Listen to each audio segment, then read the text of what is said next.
Hey friends, it's me, Erin, your friendly neighborhood energy alchemist with today's Schumann resonance report for Monday, July the 15th. Happy Monday! Okay, you guys, we are definitely in a heavy integration pattern. All these thicker lines you see coming down, this is all integration. And I will say yesterday was a bizarre day for me. I felt very outside of myself. I had all these strange things happen. I'm not going to tell you all of them again here. I did make a video about it yesterday, but lots of stuff. Integration is energy being pulled into your system where you need it most. All of this energy is welcome into all chakras. It depends on you and what you have going on as to where you're going to integrate this. If you are feeling physical discomfort in a specific area of your body today, try to figure out what chakra is related to that and do yourself a favor. Look into that chakra. What are you holding on there that you need to let go of so you can move forward? It's your higher self giving you an indication. Hey friend, look here. Let's check this out. Come on.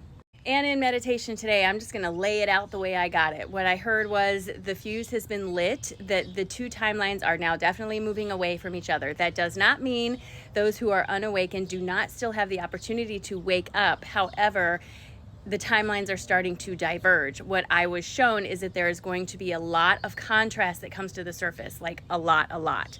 And what this is the lower vibrational timeline, the one that a lot of people, most people are on right now.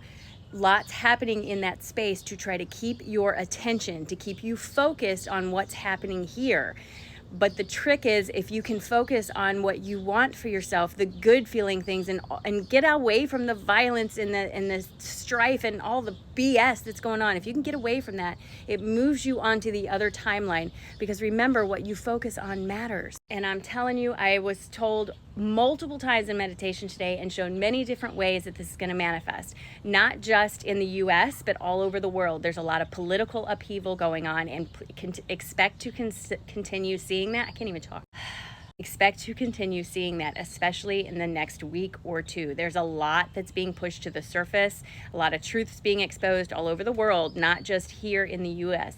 In addition to that, I was shown a lot of geophysical upset. As a matter of fact, we had an earthquake in Illinois last night. What? There are earthquakes everywhere. There was an earthquake up near the west coast near Oregon a couple days ago. There's a lot happening geophysically also. These are also pieces of contrast coming forward. Mother Earth is waking up, and she is shaking off everything that doesn't serve her. This is not a fear-mongering tactic. I'm not telling you this to scare you. I am telling you this so you can make more conscious choices about what you're focused on, because what you focus on matters. It's called paying attention for a reason. Try not to get too all up in your feels about people who you consider to be unawakened. It is not our job to wake them up. It is not your job to convince anybody of anything. They have to find it on their own.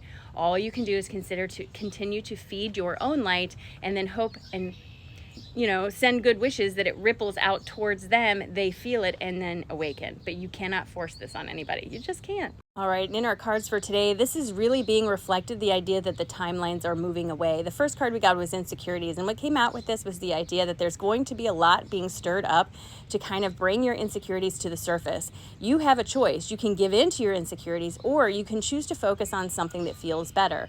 Of course, I'm not saying to ignore your life, but I am saying to focus on those things that help you feel better. As we continue to move forward, there is going to be a lot of contrast that comes to the surface. It is very important that you don't allow this to become the central point of what you focus on. Yes, it has to happen. No, you don't have to feed it. Because the more you focus on that contrast, the more clouded judgment you will have about yourself and your own movement forward. You cannot let the decisions of others change your own path.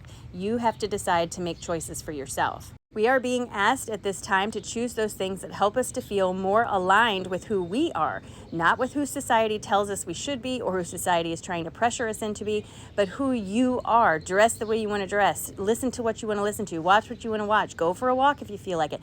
Don't let the contrast trap you down here. These two cards kind of came out together, spiritual growth and belief. The idea here is that your spiritual growth is 100% fueled by your belief that it's possible. The more you think it's impossible, the more impossible it will feel. That's how law of attraction works. You're being asked to focus and feel those things that feel possible for you, telling yourself that it can absolutely work out, but not lying to yourself, genuinely allowing yourself to believe that the universe has got your back and is always working out in your favor, even if in the moment you may not understand how. You got to trust that it is. Doing this is what's going to lead to moving on to the next step in your awakening phase. We all go through multiple steps of awakening. As a matter of fact, it never ends. We're eternal creatures. It doesn't end. There's no race. It's just about listening to your intuition and doing what you need to do for you. This puts you on that higher, more evolved timeline, moving away from the contrast. But again, the decision is yours, friend. It has rained so much here in the last few days that the overflow pond across the street from me is literally up to the street. That's a lot of rain. What a beautiful day. Look at that sunshine just blasting through. Gorgeous, gorgeous sunny day. Listen, you guys, it's a beautiful day. No matter what happens, it's still a beautiful day. The sun still came up. The earth is warming up. The grass is growing. The birds are singing. It's up to you to recognize and acknowledge that beautiful day. So as you go outside, do yourself a favor and just stop just for a second. Take a deep breath and say, man, today's a great day. It's a great day. It's such a great day. It's a great day. And then give yourself evidence of that great day, not focusing only on the negative, because today really is a great day.